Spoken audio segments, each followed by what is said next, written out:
कि आंखों में जुनून और दिल में चिंगारी रखो, आंखों में जुनून और दिल में चिंगारी रखो, सफल होना है तो तरकीबें बहुत सारी लिखो। ये शायरी ना बहुत अच्छी शायरी है, मुझे बहुत पसंद आई ये शायरी। क्यों? क्योंकि इसमें सक्सेस होने की 3 जो सबसे बड़ी इंपॉर्टेंट बातें हैं, सबसे जरूरी चीजें जो हैं, वो इस एक ही शायरी के अंदर इंक्लूड है। और वो 3 चीजें कौन सी हैं? पहली चीज है हार्डवर्क, दूसरा है स्मार्ट वर्क, और तीसरा है कंसिस्टेंसी।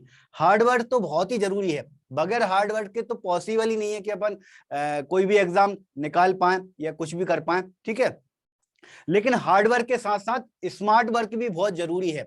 जब अपन थ्योरी पढ़ते हैं तो थ्योरी में अपन को समझना पड़ता है भाई, कुछ चीजें ऐसी होंगी जिसमें अपन को कॉन्सेप्ट समझना पड़ेगा, कुछ चीजें ऐसी हैं जिनको अपन को रटना भी पड़ेगा, कुछ चीजों में अपन ट्रिक लगा लेते हैं, ट्रिक के थ्रू अपन उनको याद कर सकते हैं, जबकि कुछ चीजों के लिए मैं बोलता हूँ भाई उनके लिए आप पोस्टर बना लो, घर में चिपका लो, है ना। तो ये अलग अलग तरीके से तरकीबें हैं, अलग अलग टाइप की टेक्निक है, और ये अलग अलग टाइप की टेक्निक अगर आप यूज नहीं करोगे तो आप कितना ही पढ़ लो, आप थ्योरी को कवर कर ही नहीं सकते। तो ये तरकीबें बहुत जरूरी हैं भाई।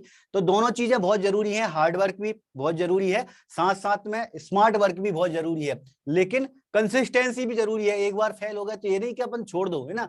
तो अगर एक बार नहीं निकल पाया एग्जाम तो दूसरी बार से तैयारी शुरू कर दो, ठीक है। तो एक बार फिर से पूरी शायरी कि आंखों में जुनून और दिल में चिंगारी रखो, सफल होना है तो तरकीबें बहुत सारी रखो, लाजमी है कि राह में ठोकर लगेंगी बहुत, लाजमी है कि राह में ठोकर लगेंगी बहुत, मगर मंजिल तक पहुंचना है तो सफर जारी रखो, ठीक।